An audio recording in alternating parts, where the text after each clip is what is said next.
ဟုတ်ကဲ့အားလုံးပဲမင်္ဂလာပါကျွန်တော် DPK YouTube channel နဲ့မိတ်ဆွေတို့ပြန်လာပြီးတော့ကြိုဆိုလိုက်ပါတယ်ခင်ဗျာဟုတ်ကဲ့ဒီနေ့ကျွန်တော်မိတ်ဆွေတို့လာပြီးတော့ဒီ Gmail တစ်ခုအကြောင်းနဲ့လာပြီးတော့မိတ်ဆက်ပြီးတော့ရှင်းပါတယ်ဗျာဒီ Gmail ကဘယ်လိုတည်ဆောက်တယ်လဲเนาะကျွန်တော်ဒီ Gmail တစ်ခုကိုလောက်ရတာ set up လိုက်ရလွယ်လားဆိုတော့အရင်လည်းလည်းခုလေခက်လည်းခက်နေဘူးဒါပေမဲ့ကျွန်တော်ဒီ Gmail ကိုเนาะကျွန်တော်ဒီဥမာထားပါတော့ကျွန်တော်ဒီချစ်သူကြီးစားနေနဲ့ကိုချစ်သူတွေကြဒီ Facebook တုံးနေခါမှာကျွန်တော် Gmail တုံးနေဒါပေမဲ့သူ့ကိုမတုံးစီချင်တော့စိတ်ကြကိုကလည်းဒီ Gmail နဲ့လူတိရများသွားပြီဒါမှမဟုတ်လူတိရများသွားပြီအကောင့်ကလည်းတစ်ဖက်ကလည်းတစ်ဖက်လူကိုလည်းမတုံးစိတ်ချင်ဘူးကိုယ့်ဘက်ကိုပိုင် Gmail အတက်လောက်ပြီးတော့ကိုတယောက်တည်းပဲတုံးမယ်ဒါဆိုရင်ဒီပြင်ကြတော့ကျွန်တော်ဒီလက်ရှိစောက်တည်ပြီးသားတဲ့ဒီလက်ရှိတုံးနေတဲ့ Gmail ကိုဖြတ်ချင်တယ်ဆိုရင်ဘယ်လိုဖြတ်မလဲပေါ့နော်ကျွန်တော်ဒီ permanent ဒီထာဝရကျွန်တော်ဒီလုံးဝကိုဖြတ်ပြလိုက်မယ်ဘယ်လိုဖြတ်မလဲဆိုတော့ကျွန်တော်ဒီနေ့ဗီဒီယိုလေးနဲ့လာပြီးတော့ပြောပြချင်ပါတယ်ဗျာဖြတ်နည်းလေးပေါ့နော်ကျွန်တော် Gmail တစ်ခုကို Gmail account ကိုဖြတ်နည်းလေးပါဆိုရင်နော်ဟုတ်ကဲ့ဒီဗီဒီယိုလေးစတင်မှာကျွန်တော်ဒီ channel ကို subscribe မလုပ်ရသေးတဲ့မျိုးဆိုရင်တော့ကျွန်တော်ဒီ channel ကို subscribe ပေးပါ notification bell ခန်းလေးကိုလည်းခဏပေးပါကျွန်တော်ဒီဗီဒီယိုကို Facebook ကနေကြည့်နေဆိုရင်ကျွန်တော်ဒီ page ကို follow ထားပေးပါဗျဟုတ်ကဲ့ပါဆက်လိုက်ကြနော်ကျွန်တော်နည်းပညာဖုန်းနည်းပညာဆိုင်ရာအသိတင်တာမျိုးဆိုလို့ရှိရင်အစဉ်တင်ကြည့်ရှုနိုင်မှာမလို့ပါဟုတ်ကဲ့ပါဆက်လိုက်ကြအောင်ဗျာကျွန်တော်အရင်ဆုံးဒီမှာပါကျွန်တော် Gmail ဖြည့်ချင်တာဖြစ်တော့နီလန်းကတော့အများကြီးရှိတယ်တွားမယ်နီလန်းတော့ကျွန်တော်ဒီကနေပဲဝင်သွားလိုက်မယ်ပေါ့နော်ရိုးရှင်းအောင်ဝင်လိုက်မယ်ဟုတ်ကဲ့ဒီနေ့ရပြီဆိုရင်ဒါတော့မိတ်ဆွေတို့ဖြည့်ချင်တဲ့ Gmail ရေးပေါ့နော်ဒါတော့မိတ်ဆွေတို့ဖြည့်ချင်တဲ့ Gmail ရေးပါဟုတ်ကဲ့ကိုဖြည့်ချင်တဲ့ Gmail ရေးပြီးပြီဆိုတော့ဒီဘယ်ဘက်နားမှာရှိရတဲ့မိချောင်းသုံးချောင်းတွေ့တာမသိပြအပေါ်တောင်းနားလေးမှာအဲ့ဒီနားလေးတစ်ချက်နေပြီပါဟုတ်ကဲ့ပြီးရင်ဒီအောင်ရပြီဆိုရင်အောက်ကိုလည်းဆက်ချပြီပါဟုတ်ကဲ့အောက်ကနေရင်တော့နှစ်ချောင်းမြောက်ပေါ့နော် setting ဆိုတွေ့လာပြီဗျာအဲ့ဒီကနေတစ်ချက်နေပြရမှာပါဟောဒီရပြီဆိုရင်မိတ်ဆွေတို့ဖြတ်ချင်လို့တဲ့ဒီ setting နော်ကိုဝင်ချင်တဲ့လို့တဲ့ Gmail ရဲ့ setting ကိုဝင်ဖို့ကိုရဲ့ဒီ Gmail ဥပမာ၄၅ခုရှိတယ်ဆိုရင်ကိုဝင်ချင်တဲ့ Gmail ကိုပဲရွေးပြလိုက်ပါဟုတ်ကဲ့ဒီရပြီဆိုရင်မိတ်ဆွေတို့တွေ့လာပြီဗျာ account ပေါ့နော်ဒီ account manage your Google account ဆိုပြီးထိတ်ဆောင်ကစာကြောင်းလေးပေါ့နော်ဒီဟာလေးတစ်ချက်နေပြီပါ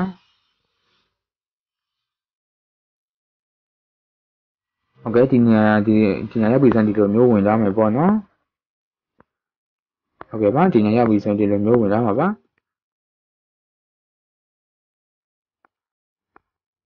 ခါလေးနော်ကျွန်တော်က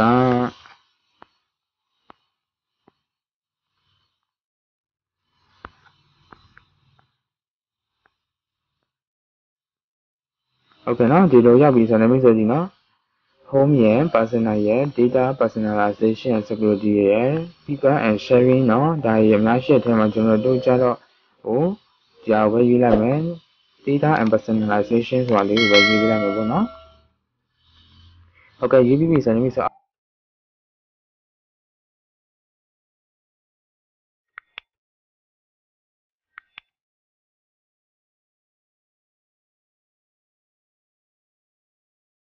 အောက်ကိုဆွဲချပြီးပေါ့နော်ဒီနေရာပါမိတ်ဆွေတွေ့မှာပါ download delete or make a plan for your data တွေเนาะဒါ download data တွေလည်းပြန် download လုပ်ရတယ်ဒါမှမဟုတ် delete တွေပေါ့နော် delete တွေလုပ်လို့ရတယ်ဒါကျွန်တော်တို့ကအကောင့်ကိုဖြတ်ချင်တာပြီးတော့ဒီနံပါတ်3မြောက်အမိုက်ပုံးပုံစံလေးရှိရပေါ့နော်အဲ့ဒီနေရာလေးမှာတစ်ချက်နေပြန်ပါ delete a service on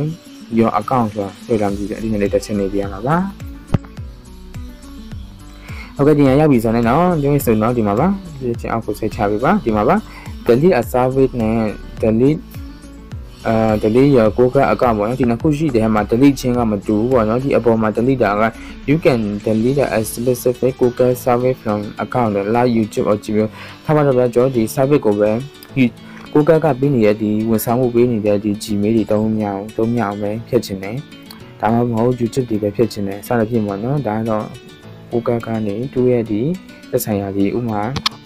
Gmail တို့ Google Map တို့ပေါ့နော်ဒါကြီးပဲတုံးလို့မရအောင်ပဲသူကဝန်ဆောင်မှုပဲဖြစ်တာပေါ့နော်ဒါပေမဲ့ဒီအောက်ကတစ်ခုကျတော့ delete your Google account နော် you can permanently delete your Google account and all service data like email and photo email ကစemail တွေ photo ကစအကုန်လုံးကိုကဖြည့်ပြလိုက်တာပေါ့နော်ဒါကဖြည့်ပြလိုက်တာပါအဲဆိုတော့မိတ်ဆွေတို့ဒီ Gmail အကုန်ပြောက်သွားပါပေါ့နော်ဆိုပါဒါဆိုရင်ဒီနော် delete your account ဆိုဘယ်ရေးပြလိုက်မယ်ကျွန်တော်ကထားကဖက်ချင်တာဆိုရင်ဒီ delete your account ကိုရေးပြလိုက်ပါ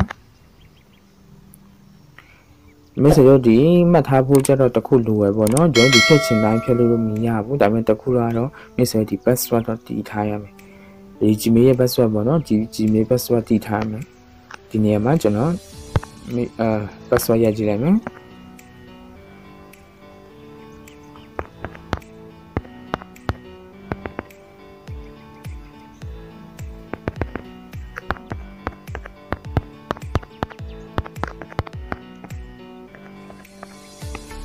ဟုတ်ကဲ့ပြီးရင်ဒီ next ဆိုတာဒီပြောင်းစာကြောင်းလေးကိုနှိပ်ပြလိုက်မယ်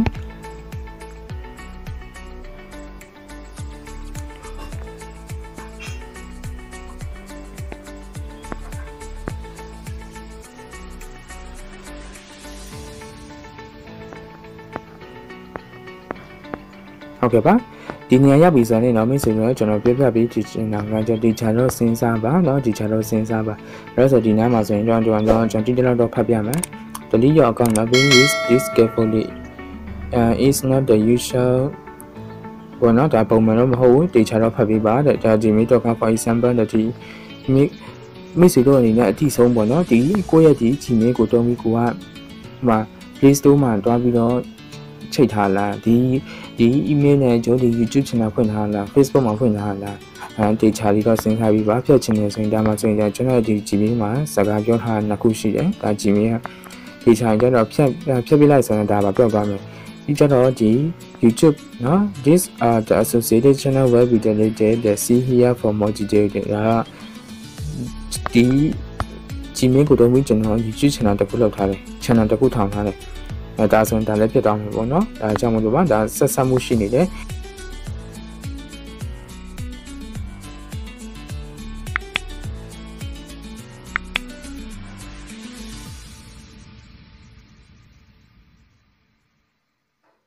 ဒီကျွန်တော်ဒီ contact ပေါ့နော် contact မှာဆိုရင် phone contact ပေါ့နော်ကျွန်တော်ဒီ phone contact လည်းဒီထဲမှာမှတ်ထားဖို့လဲဆိုတော့ဒီ66 contact will be deleted ပေါ့နော်ဒီ contact လည်းပြတ်သွားမယ်ဒါမတိမ်ပေးထားတော့ဘူးเนาะဒါ Google Play app and digital content เนาะဒါမိတ်ဆွေတို့ချိတ်ဆက်ထားတဲ့ဒီ Google Play ပုံမှာရှိတဲ့ဒီ content တွေလည်းဟိုအကုန်ဖြတ်သွားလိုက်မယ် If you have any pending financial transaction then you will be responsible for those charges လေငွေကြေးရေးဆိုင်ရာအကြောင်းကြီးပေါ့နော်ဒါထားပါတော့ဗျာokay မိတ်ဆွေတို့ဒီ yes I acknowledge I'm still responsible for your task ဆိုရင်ဒါမှန်ချင်နေပြီလိုက်ပေါ့နော်မှန်ချင်နေပြီလိုက်ပါပြီးရင်ဒီ yes I want to permanently delete this Google account and all its data the data မှန်တယ်များအကုန်လုံးဖယ်ချင်တယ်ဆိုတာလည်းမှန်ထပ်ရှင်းပေးလိုက်ပါပြီးရင်ဒီညာဘက်ဒီအောက်ဆုံးမှာရှိတဲ့ဒီညာဘက် delete account ဆိုတာလေးတစ်ချက်နေပြီလိုက်ပေါ့နော်ကျွန်တော်ကြတော့မဖြတ်ချင်ဘူးဒါပေမဲ့ကျွန်တော်မိတ်ဆွေတို့ဒီထိပဲပြပေးနိုင်မယ်ဒါကလည်းကျွန်တော်က delete account လုပ်နေတာလည်းကျွန်တော် account နဲ့ထားတာပြတ်သွားမှာပေါ့နော်ဒါပြန်ယူလို့လည်းမရတော့အောင်ပြန်ယူဖို့နည်းလမ်းရှိမရှိတာလည်းကျွန်တော်လည်းမသိဘူးဒါပေမဲ့ဒီနေရာမှာ delete account လုပ်နေတာလည်းမိတ်ဆွေတို့ဒီ account ကိုထားတာဖြစ်တော့ပြီးဖြစ်ပြီးနော်ဒါကြောင့်မလို့ဒါတော့ဒီ account ကိုဒီကျွန်တော်တို့ဒီမကြိုက်ဘူးဒီမလုံခြုံဘူးလို့ခံစားရတဲ့တနေ့ဒီ account ကိုဖျက်ချင်တယ်ဆိုရင်မိတ်ဆွေတို့နေအောင်ဖျက်လိုက်ပါဒါပေမဲ့တခုပြောပြချင်တာဒီ account ဖြစ်တဲ့နေရာမှာမိတ်ဆွေတို့ဒီနော် VPN သုံးစရာမလိုပါ VPN သုံးလို့မှမိတ်ဆွေတို့ဒီ account စားလုပ်တဲ့ဒီ Gmail စားလုပ်စဉ်အခါတုန်းကဒီ Gmail စားလုပ်တဲ့အခါတုန်းကကျွန်တော်မိတ်ဆွေတို့ဒီဖုန်း internet သုံးတာဒီဖြစ်စေ Wi-Fi သုံးတာဒီဖြစ်စေဒီကတော့ဥပမာမှာကျွန်တော်ဒီ location ဆိုမြန်မာပေါ့နော် VPN သုံးလိုက်လို့မှတခြားနိုင်ငံဖြစ်နေဆိုရင်ဒီသူကျတော့ဖြတ်ခွင့်ပေးမှာမဟုတ်ပါဘူးเนาะတမျိုးဟို problem လေး error လေးတက်နိုင်ပါတယ်เนาะဒါကခိုးပြီးတော့တယောက်ကများလောက်ထားလားဒီမျိုးဖြစ်တတ်တယ်ပေါ့เนาะဒါကြောင့်မလို့ပါ VPN မတော့လည်းကောင်းပါနဲ့ဟုတ်ကဲ့ပါเนาะline လေးကောင်းပို့ပြီးတော့စံပြပုံလို့ပါမင်းဆိုဒီဖြတ်ချင်တဲ့